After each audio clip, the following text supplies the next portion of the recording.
cruising along in our study of how we got the Bible, and I had spent most part of a week talking about the English Bible, Erasmus, and the Greek text, which is, you remember it is called the, yes, good, the Textus Receptus. The Textus Receptus, that's something that will be on the final that you're going to want to remember. And so then translations began to be made into English, but to begin with, they were made from the Latin Vulgate, Jerome's Latin Vulgate. So they went from Greek to Latin to English. And somebody said, hey, it would be great, why don't we just translate straight from Greek to English? Is this ringing a bell with anybody? Yeah. Okay. And so we had Cardinal Ximenes, who, translated it, but he didn't have permission from the Pope. So John Frobin hired a guy to, anyway, they came out with an English Bible from the Greek, and that led eventually to the translation of the, I think you enjoyed Coverdale's quote from 1 Kings, or his translation from 1 Kings, more than anything that you've enjoyed before, where the king gets hit between the Longus and the Maui, and you do not want to be shot there with a bow or a bullet. But anyway, so I had planned on kind of cruising around the idea of canonicity. You know what canonicity is?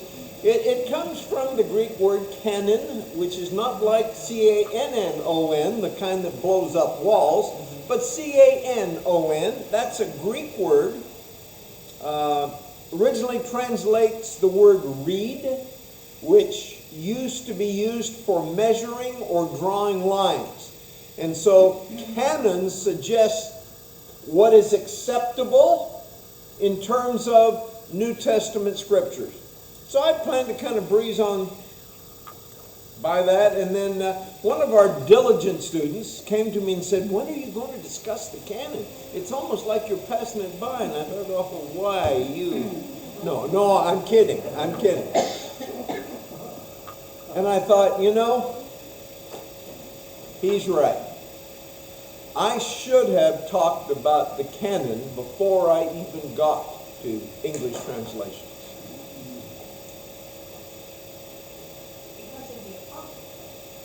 Yeah.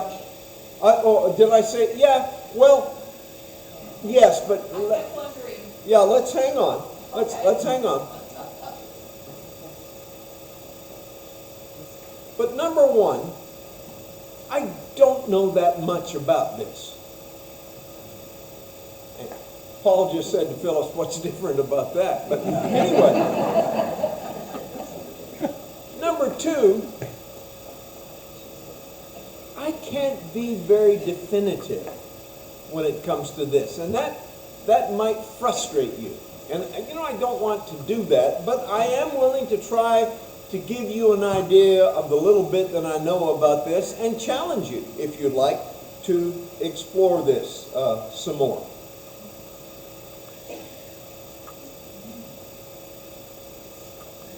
The New Testament writers thought of the Scriptures as the Old Testament, right? So when Paul says all Scripture is God-breathed and is profitable for this, that, and the other, he's talking about the Old Testament. Now think with me for a minute. Don't react if you don't agree with this. I don't think the New Testament writers had any concept of adding to the Scriptures by what they were doing. In other words, Paul didn't sit down and say, dear Roman Church, this is now the 6th book out of 27 that will eventually be written. He has no concept of that. He is introducing himself to the Roman Church. He's going to deal with some problems that they're having and try to correct some of those problems. And his writings were authoritative because he had that special relationship with Christ who met him on the Damascus Road. So when Paul writes to churches, that is seen as authoritative, okay? But he has no concept that one of these days, Romans and maybe Corinth, who knows, that these books are going to be gathered into a section that is going to be called Scripture, like the Old Testament is Scripture. In fact, we don't really know when that whole concept began.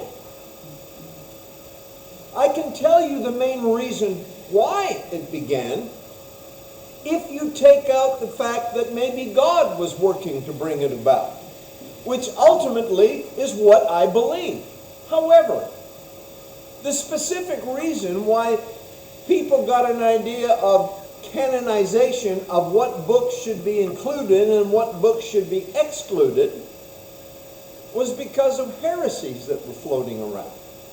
Y'all are familiar with heresies, right? It's about half of what I do, okay? So, you know.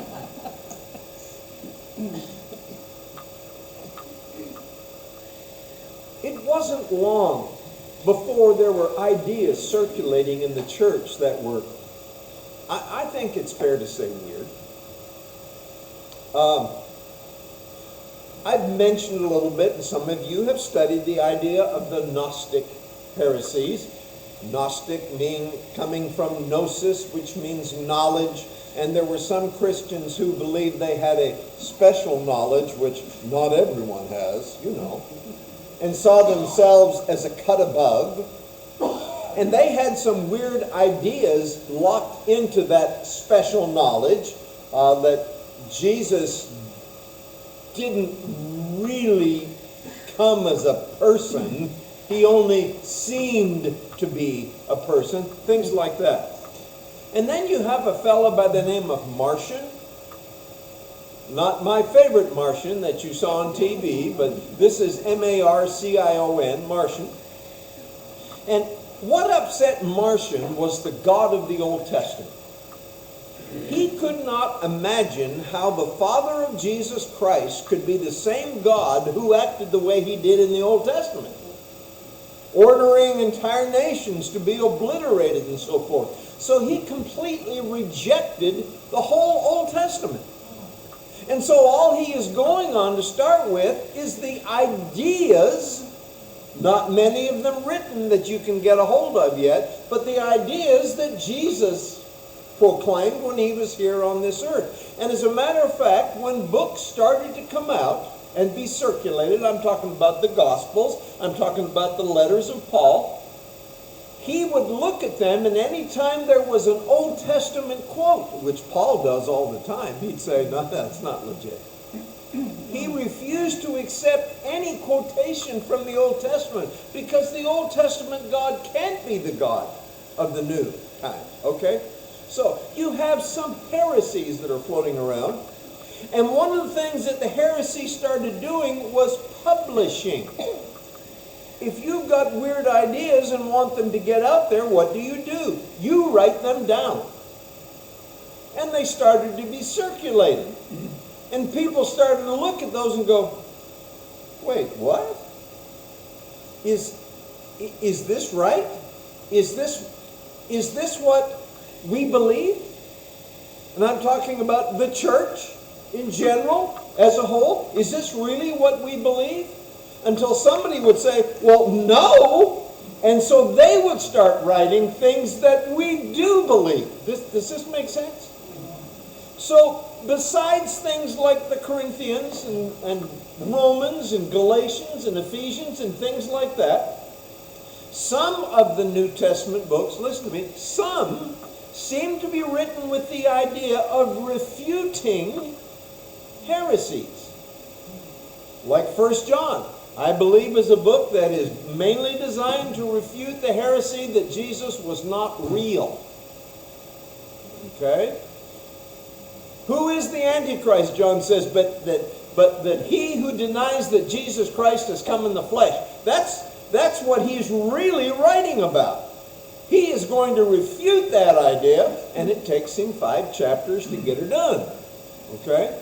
So, you have some New Testament books that have heresy in mind, and then you have other things being written which are orthodox, but are they authoritative? You see, the question was, what is authoritative for the church. The Gospels were accepted fairly early as authoritative. The letters of Paul were accepted as authoritative. But how do we know when the books that we see as authoritative today became authoritative? Okay? Isn't that one of the things you're worried about, Larry? Oh, I didn't mean to throw you under the bus as the guy who caused all this problem, Larry. Larry's a great guy. I like him. He was exactly right. I should have talked about this earlier. I just didn't want to.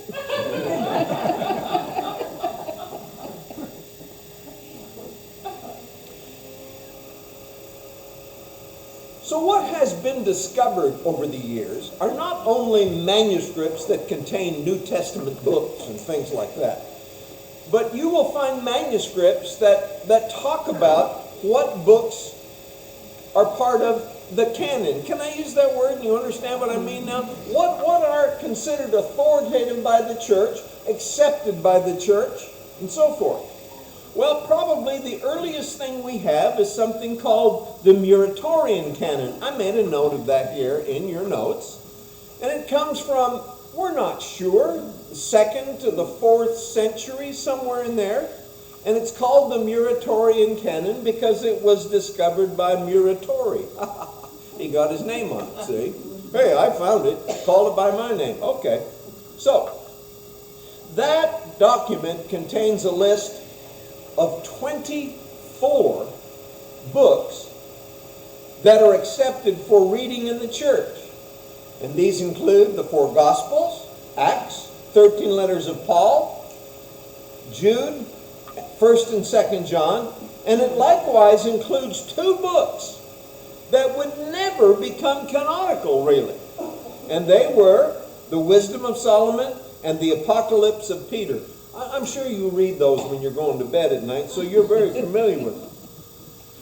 But it excludes that canon list of the Muratorian canon fragment, excludes 5 books that would eventually become part of the canon, and that is Hebrews, 1st and 2nd Peter, James, and 3rd John. Well, where did that come from? I don't know. It was just found.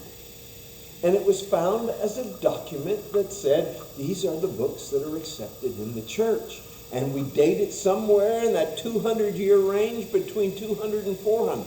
Okay? So, and by the way, I wrote down in here, go ahead and ask if there are any questions. But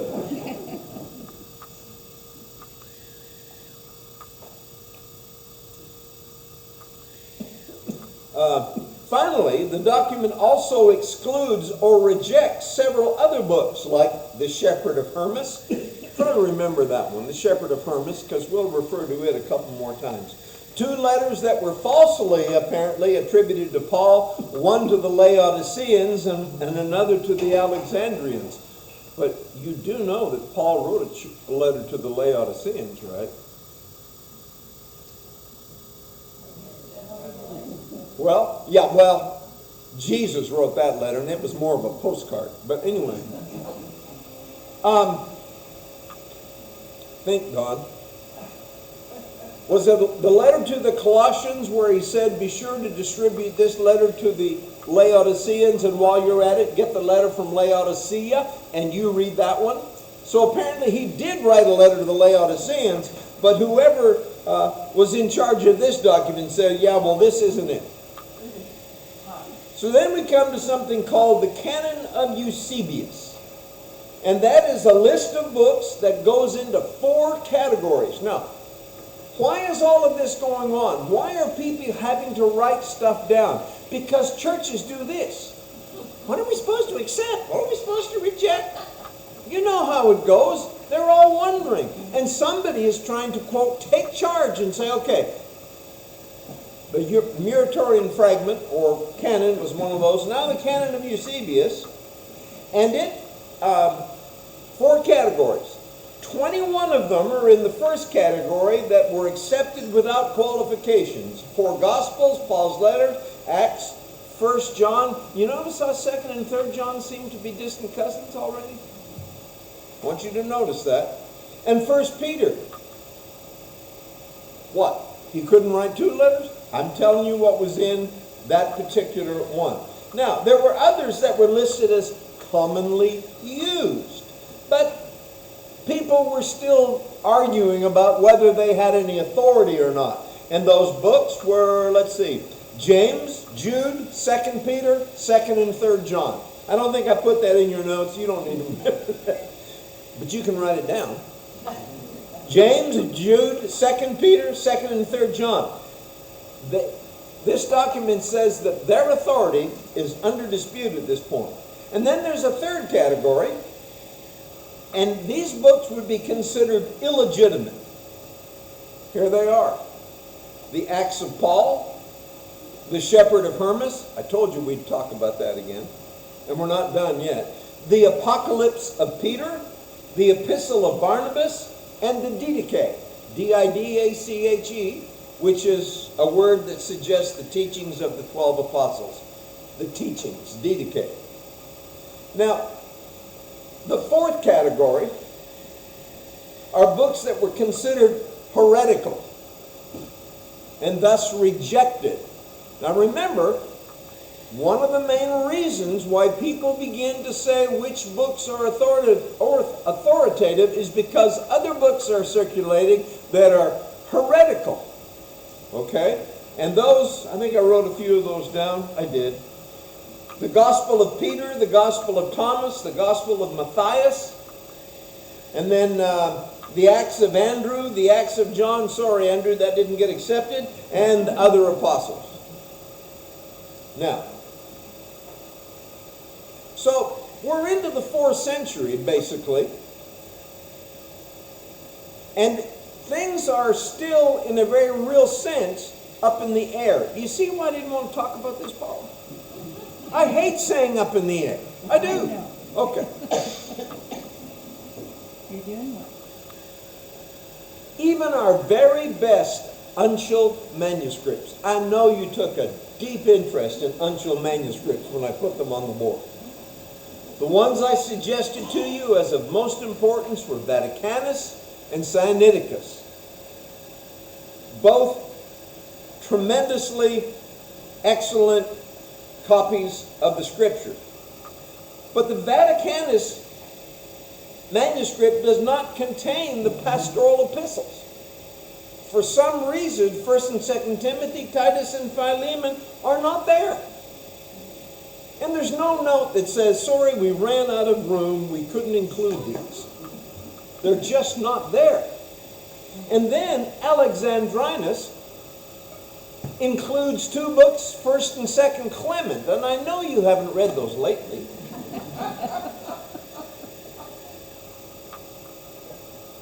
But if you remember when we talked about Constantine von Tischendorf discovering Sinaiticus on Mount Sinai, and I told you it was the only complete Bible in uncial script. Okay, you remember that?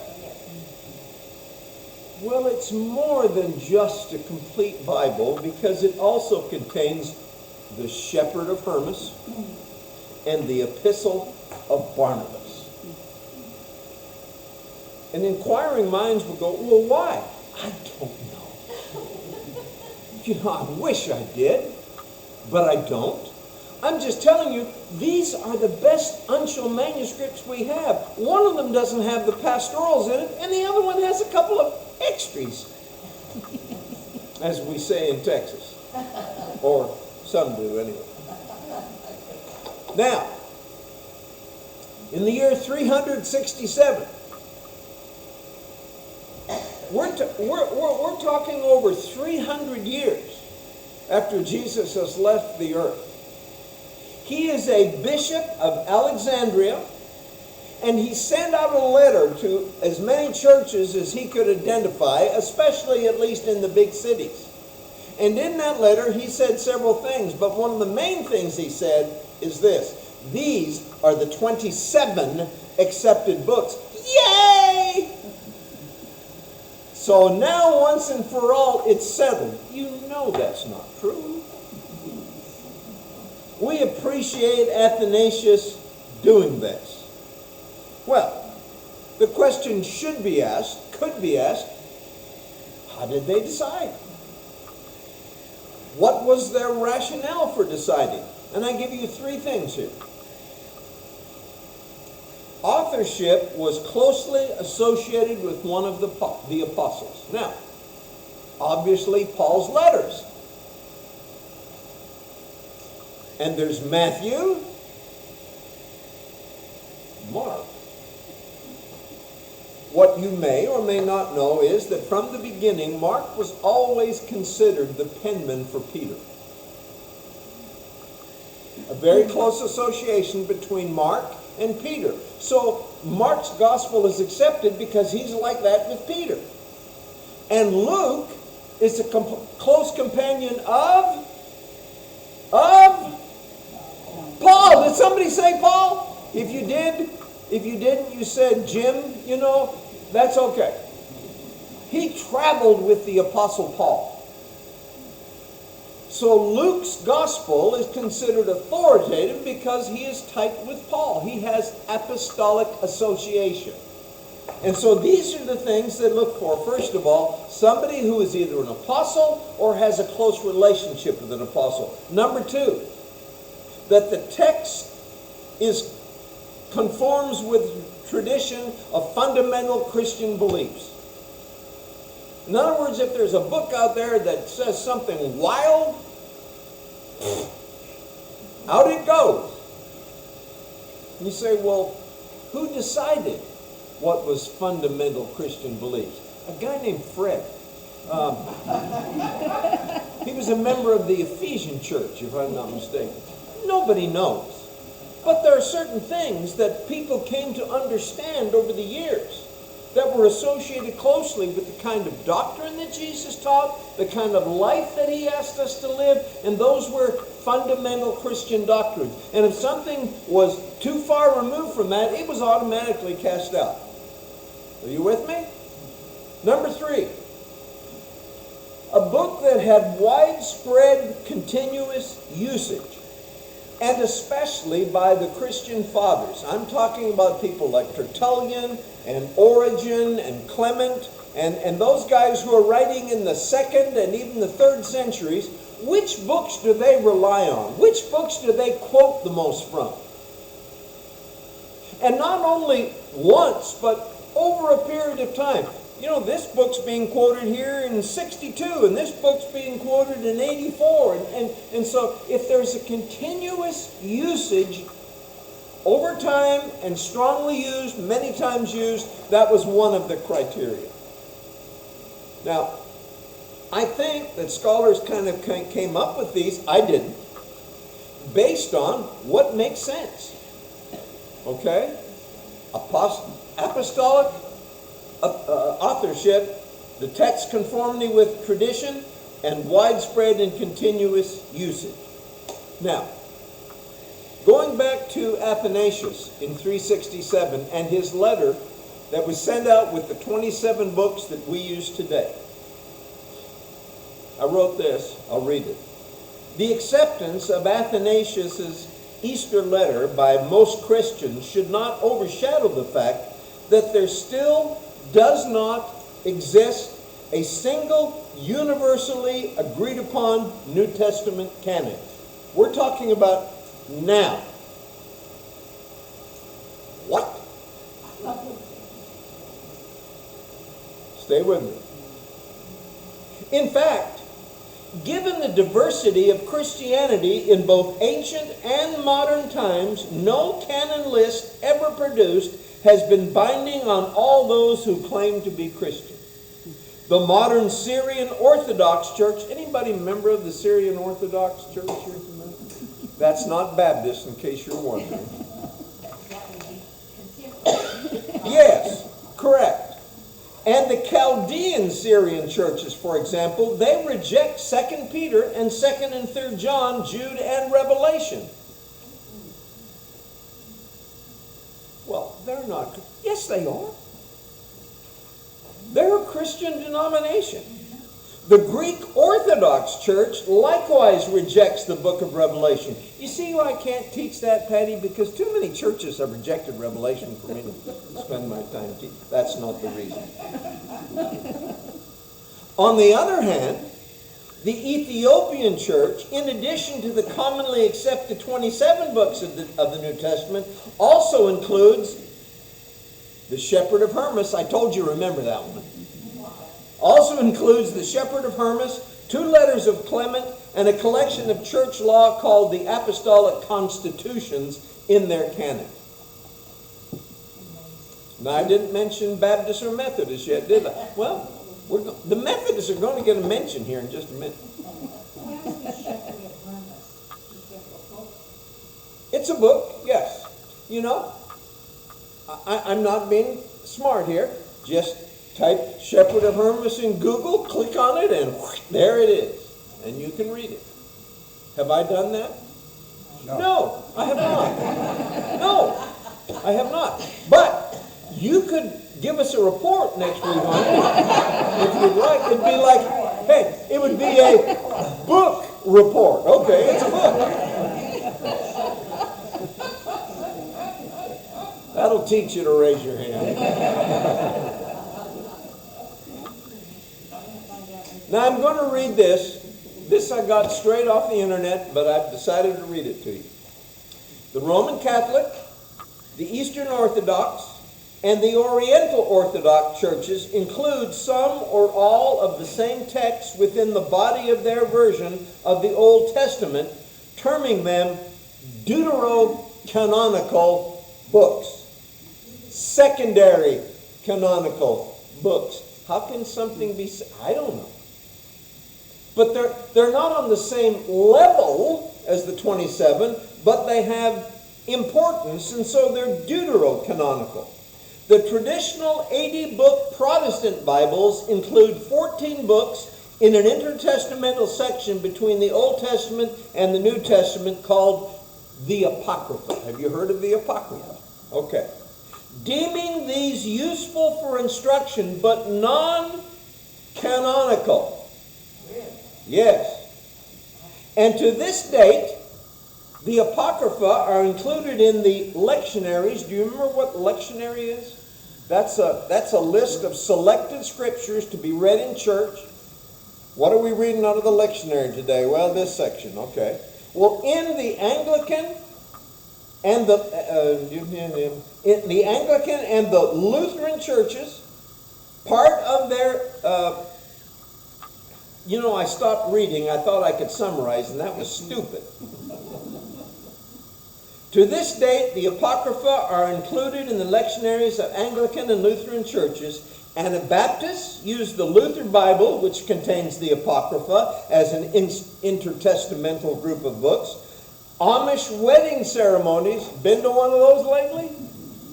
Include the retelling of the marriage of Tobias and Sarah, which comes from the Apocrypha. And moreover, the Revised Common Lectionary in use by most mainline churches, including Methodists and Moravians, lists reading from the Apocrypha in the liturgical calendar, although alternate Old Testament scripture lessons are provided. If you don't want to read from the Apocrypha, here's something in the Old Testament you can read. Boy, I'm seeing more blank looks than I have looked out on in a long time. Okay, let's put some books up on the screen, Ted. First, a little graphic. Ooh, a little graphic. See? Here you thought I had no creativity. I'm not fancy schmancy. I don't know. Okay. Now, here's the 14 apocryphal books that are included in most Catholic Bibles and some Protestant Bibles as well. And let me see. Did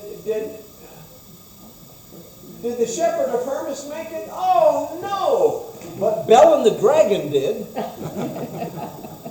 That might be an alternative for you if you don't want to read the Shepherd of Hermas. And of course, 1st and 2nd Maccabees, which are probably the most well-known of the apocryphal books. Okay? So, And these appear in quite a few Bibles, and as I said, if they're not in the Bible, sometimes they're in the lectionaries, which is the list of readings for the church. Just leave those up there. Although the term apocryphal has been used since the 5th century, it was in Luther's Bible of 1534 that the Apocrypha was first published as a separate intertestamental section. Blame it on Martin. Okay? The preface to the Apocrypha in the Geneva Bible, and we're going to get back to those Bibles here in just a second, claimed that while these books were not received by a common consent to be read and expounded publicly in the church, in other words, the preacher shouldn't use these as texts. That's what it says. And they did not serve to prove any point of Christian religion, except in as much as they have the consent of other scriptures. If they agree with other scriptures, then they can be applied. Nonetheless, as books proceeding from godly men, they were received to be read for the advancement and furtherance of the knowledge of history and for the instruction of godly manners. So, we don't think these are the Bible, but don't throw them out because they have some use. Now, the Council of Nicaea gets a mention here, and really for only one reason. Dan Brown. Yeah. Dan Brown? He likes that one. I've just gone blank. The Da Vinci Code. Yes. He basically suggests that at the Council of Nicaea, there was a pronouncement made that these are the books and no other. The only problem with that is it ain't true. It isn't true at all. Now, there are some interesting stories that are applied to the Nicene Council. You may like this one, because they spent most of the time in that council talking about the proper creed in relation to Christ, okay? In other words, what is Jesus' relationship with the Father? That's the whole subject of conversation at the Nicene Council. And when the Nicene Creed is offered, it addresses that. That Christ is one with God, of the same substance. Don't talk about him being lesser, because that was part of the heresies that were going around. Now, one of the stories that grew out of that was that they did say, well, you know, there's not an agreement on which books are authoritative. I wonder how we should handle that. And they said they wrote down each name on a piece of paper and put them up on the altar and then prayed. And the ones that were not canonical fell to the floor.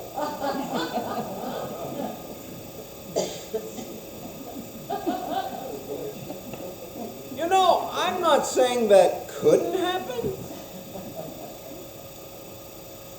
but we don't think it did.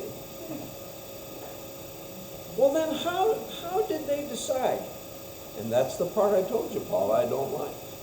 Because I can't tell you for sure. I just can't. Remember when I suggested to you that I'm a little surprised that God didn't work a miracle every time one monk copied from another? You know? Why they weren't identical? Always the same? I don't know. He let dumb monks be dumb, blind monks be blind, deaf monks be deaf, and it led to all kinds of problems in the text. But I do believe that providentially speaking, God oversaw the process by which his word was transmitted down through the centuries. And I've got to tell you, I think he was involved also in how the canon was collected. Now, as far as I know, and some of you are way smarter than I am about this, you know, if you read the Wisdom of Solomon, there's nothing in there that says, you know, I don't know about this resurrection thing. They don't put out weird heretical ideas. They're just stories of interest. Okay? Now, whether you see them as deuterocanonical or worthless,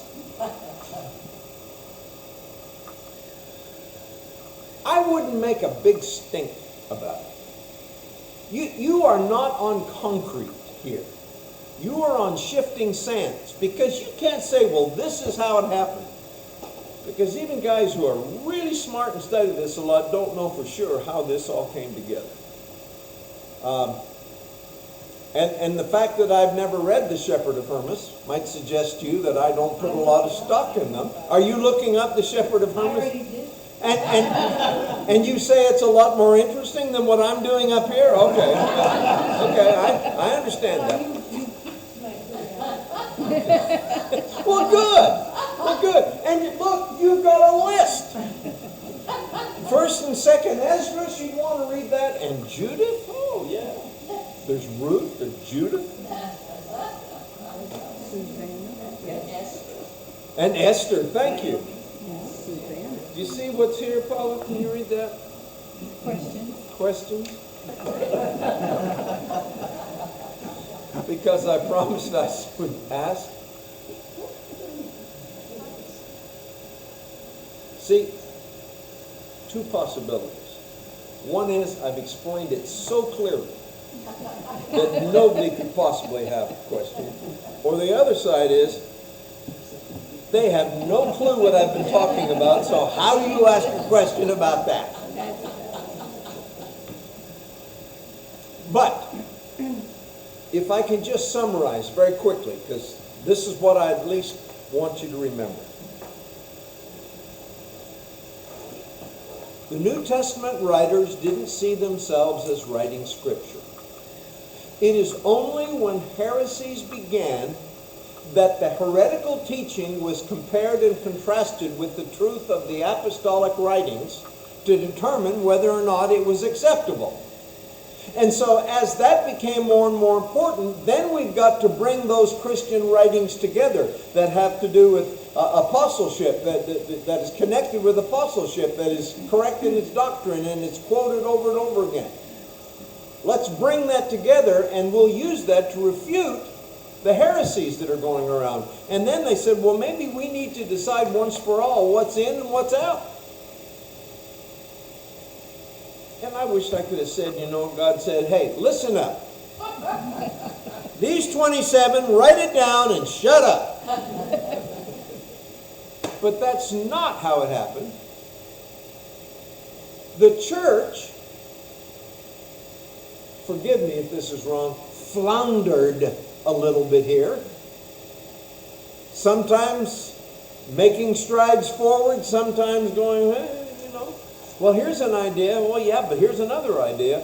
But eventually, for Protestant people, the 66 books that we have, and if you want to count these 14, you might read them and see if there's anything in there that's weird.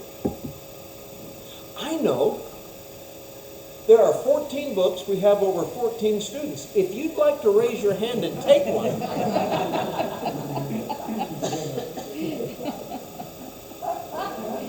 Do you see the one that's called Baruch, the Epistle of Jeremiah? Do you know who Baruch is? Do you remember? Paula, you should remember. He was Jeremiah's secretary, literally. So it's Baruch, but it's the Epistle of Jeremiah. They shared ideas and wrote them down, okay? Well, I didn't get any volunteers. Never mind 14, so I guess we just have to let that go. So no one said they had a question. Thank you. I will be glad to sit down and talk to anybody about this, but I have basically shot everything I know here. And I wish that were more concrete, but it just isn't. Okay? All right. So, we looked at these Bibles, English Bibles that started to be published. And the last two that we talked about, remember this, were the Geneva Bible, which was hugely popular with the people. The hugely popular Geneva Bible. But that made the church officials a little bit jealous. And so they published a version called the Bishop's Bible. And for a long time, there was a lot of yang going around. You know, my Bible's better than your Bible. You know, that kind of thing. Oh, no, ours makes more sense. Oh, no, yours is no good. And King James got wind of that. I'm not talking about LeBron. This is a different King James. This was King James the first. He got wind of all of this back and forth stuff about, you know, which the best Bible is. The truth of the matter is, King James had a problem with the Geneva Bible for a couple of reasons. Number one, he disliked the Calvinistic notes in the margin. And it was a strongly Calvinistic Bible. And there were a lot of Calvinistic comments. He didn't like those. Secondly, but related to the first one, some of the notes that were in the Geneva Bible called into question the absolute power that he had in his kingdom. For instance, one marginal note, you remember when the Israelite women were told to kill their babies and they didn't? One of the marginal notes justified the Hebrew midwives' disobedience to Pharaoh's decree. And he thought, well, if they can disobey Pharaoh, they might think they can disobey me. And so he did not like the Geneva Bible for that reason and maybe more. This is why the king wrote. This comes from King James himself. I profess I could never yet see a Bible well translated in English. Yeah, you're such an authority. That's not in there, I mean. But I think that of all that of Geneva is the worst. Now, there had been other translations. We looked at them, you know, Matthew's Bible, the Coverdale Bible, okay. I wish some special pains were taken for a uniform translation, which should be done by the best learned men in both universities, Oxford, Cambridge, then reviewed by the bishops, presented to the Privy Council, of course, lastly, ratified by royal authority. I don't know who he has in mind. To be read in the whole church, listen to these last three words, and none other. Oh, so you're going to play it that way, are you? A lot of Bibles floating around. Geneva Bible is very popular. The Bishop's Bible is being held forth by the church. And King James says, look, I am so tired of all these Bibles. Let's just get one. I authorize this translation, and it was done. In 1611, the King James was translated, and this was the preface of the original King James. I wish that it was in every King James Bible that was ever printed. This is the original preface. Truly, good Christian reader, we never thought from the beginning that we should make a new translation, nor of yet to make of a bad one a good one, but just to make a good one better. Or, out of many good ones, one principal good ones. That has been our endeavor, and that our mark. Wow! We weren't trying to make a new translation. We already had several good translations. We're just trying to improve on them a little bit. I don't know if the king authorized that preface, but that's where it was. And here's something you should know. That the Apocrypha was included in the first editions of the King James Version, but was dropped in 1660 because these books were deemed to be non-canonical. But no one knows why. I wished it said, well, you know, 82 church leaders got together and voted. There's nothing. It's just that they were deemed to be non-canonical. Well, many of the people were absolutely incensed by this. They're trying to replace our Geneva Bible, the favorite Bible, the beloved Bible. A copy of the King James, shortly after it was printed, was sent to one of the scholars of the day by the name of Hugh Broughton and asked for a review of the new translation. He wrote a letter back to the king's attendant that said, "The late Bible was sent to me to censure, which bred in me a sadness that will grieve me while I breathe. It is so ill done." I think he had an axe to grind, I'm not sure. "Tell His Majesty that I had rather be rent in pieces with wild horses than any such translation by my consent should be urged upon poor churches. The new edition crosseth me. I require it to be burnt." Well, you know, that's not a 5-star review. I'm not sure that gets a third of a star. Again, I don't know why Hugh Broughton was so ornery about it. The King James, it wasn't, for the day, it wasn't bad at all. Now, I want to share some personal stuff with you. I told Paula I was going to do this. She said, "Oh, good, I can't wait." I didn't say that. Oh, yeah, you did. When I first started preaching back in the late 60s and early 70s, I was using the Revised Standard Version, the RSV. Anybody still use the RSV? You know, for years it was kind of the accepted translation. It really was, by many people at least, who weren't completely King James, advocates. Was it you who was telling me that, where did you find that, by the way? I just typed in Frisco, I think I typed in Frisco non-denominational churches. Okay. And because that woman on Nextdoor had said, "I haven't been to a church in years and I'm looking for one." She got hundreds of replies. But I think that's what I typed in. This about a month ago. And I was just astonished at how many on the list said King James Bible Church. Because I knew. Okay, I'm going to do that myself because that I have to tell you that surprises me.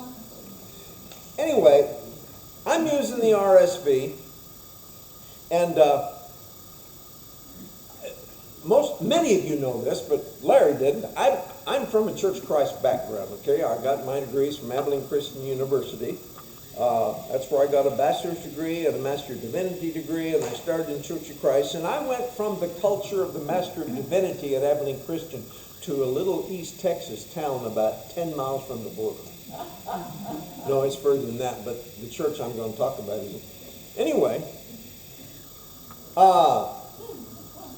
it was different.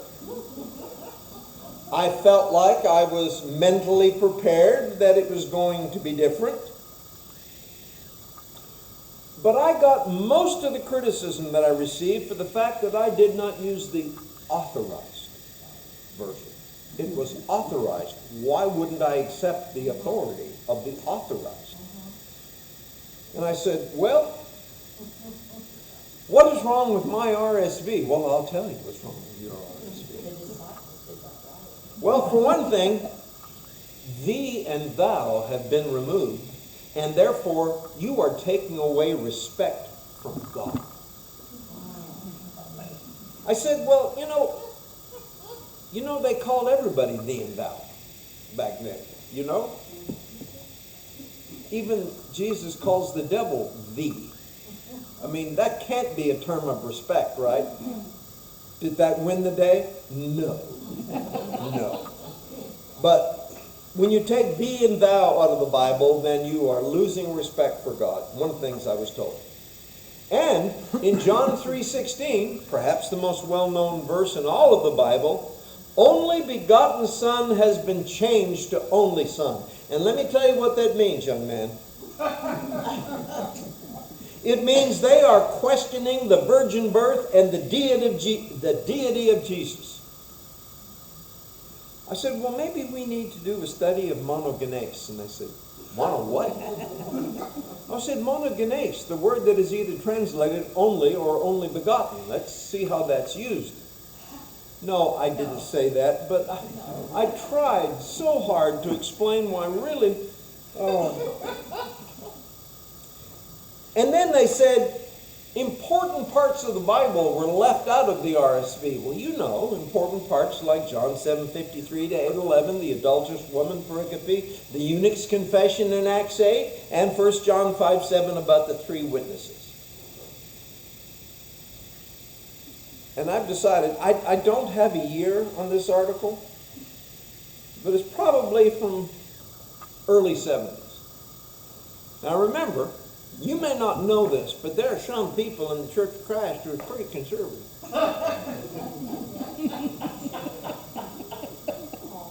And by the way, I'm not trying to be mean here, but this was called Challenging Dangers of Modern Versions number 8. I forget how long the series went on, but it was a full series. But this is my favorite, so I saved it. On a scale never before imagined, they now present to the Bible reader a totally different type of Bible language. When I have presented lessons on the versions in many parts of the country about what is wrong with so many of the new Bibles now extant, a comment frequently heard has been, one of the reasons why I'm opposed to the new versions is because they don't even sound like the Bible.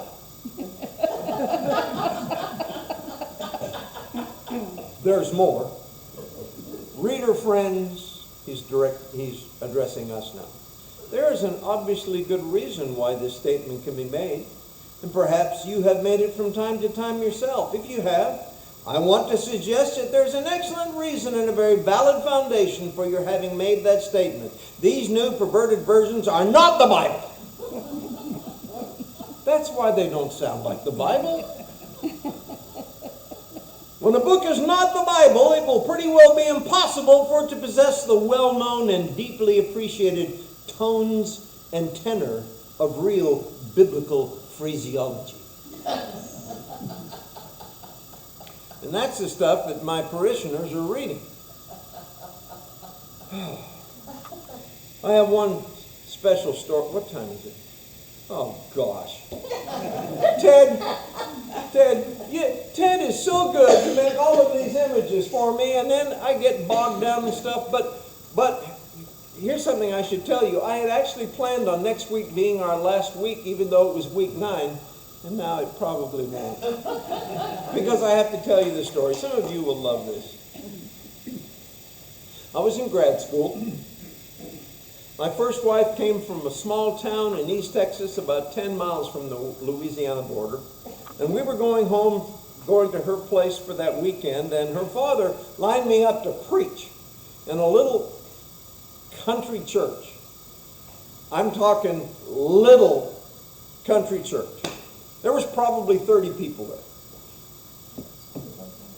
And I was still in grad school. I mean, I hope this doesn't sound funny, but I didn't have the gift of gab like I do now. You know what I mean by that? I mean, I could just get up and sling it. But back then, I mean, I had to practice. I had to practice my sermons. I would get behind something that felt like a pulpit and practice. So nervous. And besides that, my father-in-law had got me this gig. Well, it just so happened that the guy who was teaching the class that was before the sermon, you with me? 9:30 to 10:30, and then he was a visitor too. He didn't know me. He didn't know who was preaching. But he was, I use this phrase loosely, teaching Bible study. Because it had nothing to do with Bible study. He was talking about the wide-eyed, liberal young preachers today who are ruining the church.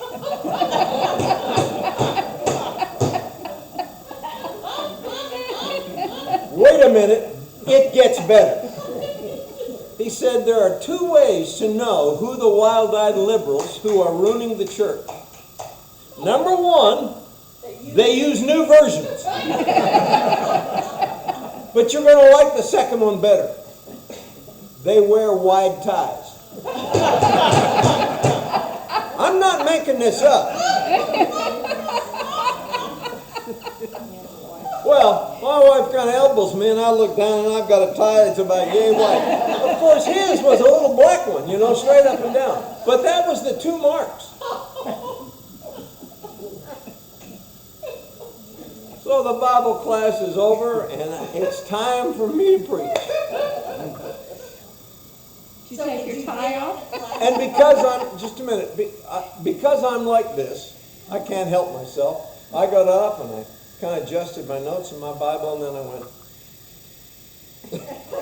I just looked down and stared at my tie. And I bet I looked at it for 5 or 6 seconds, and then I raised up and I said, I'm not going to read from the text, I'll just preach. Because I had planned to read, but it didn't have these and thous in it, and I know I was going to be 0 for 2 if I did that.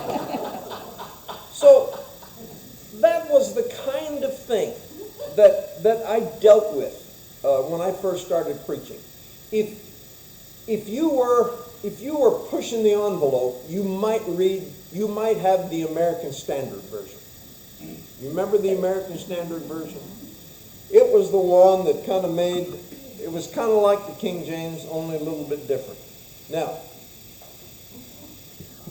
I am going to take just a few minutes here, because maybe you can put up the one of the slides. No, we're not getting to a slide yet, Ted. I'm so sorry.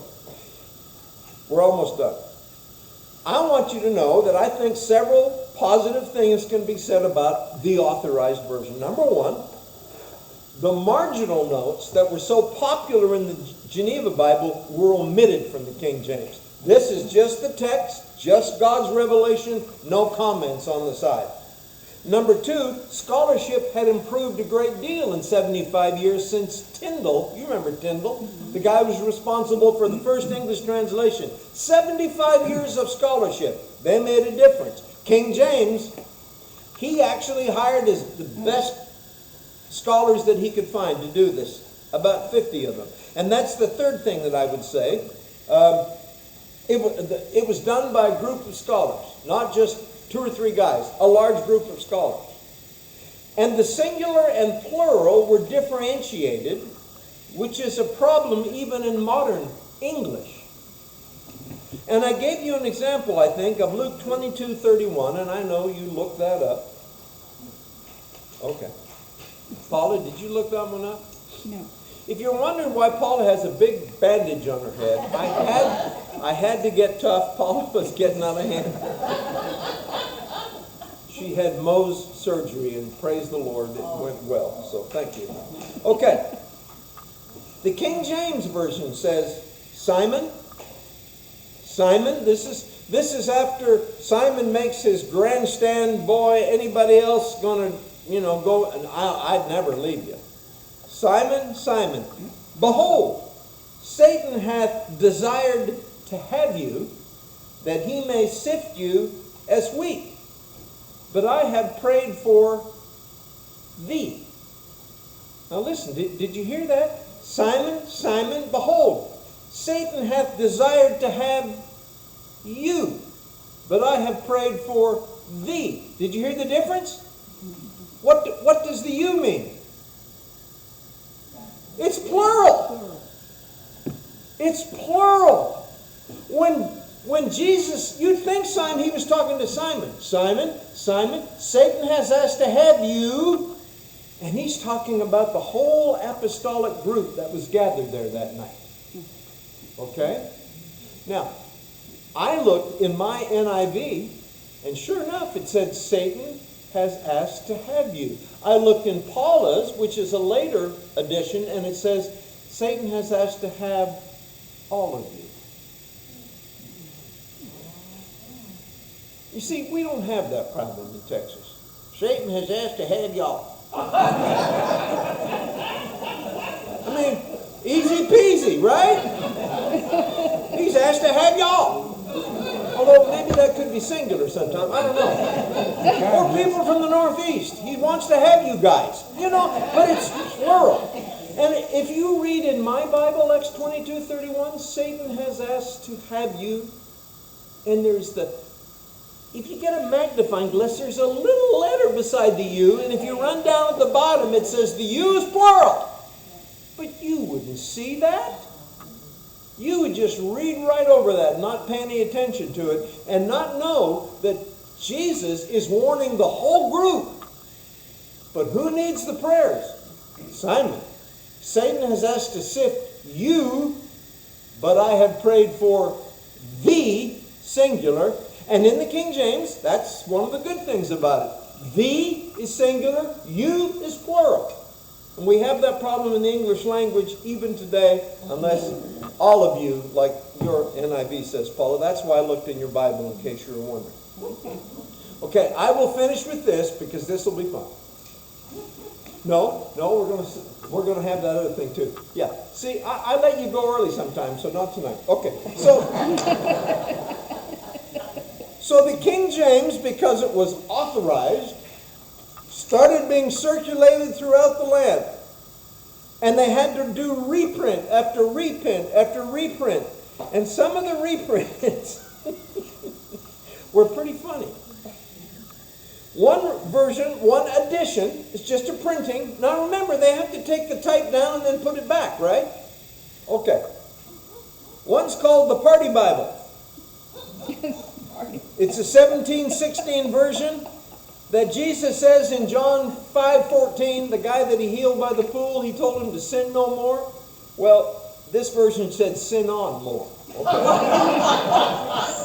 Party on, dude. In 1717, there was the Vinegar Bible because it had a heading called the Parable of the Vinegar instead of the Vineyard.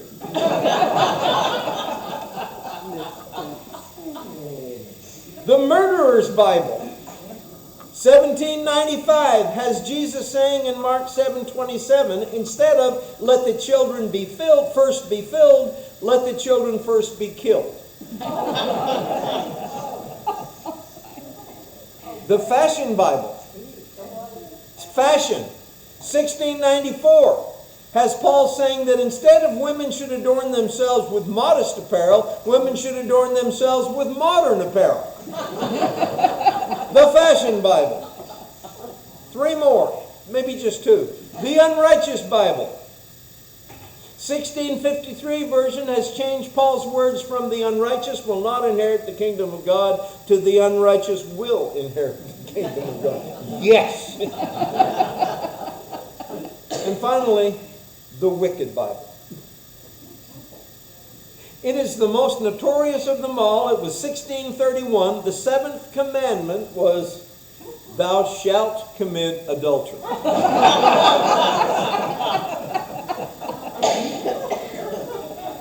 After this printing went out, the Archbishop ordered that all copies be burned, and he fined the printer 300 pounds, and the printer died in debtor's prison because he couldn't pay.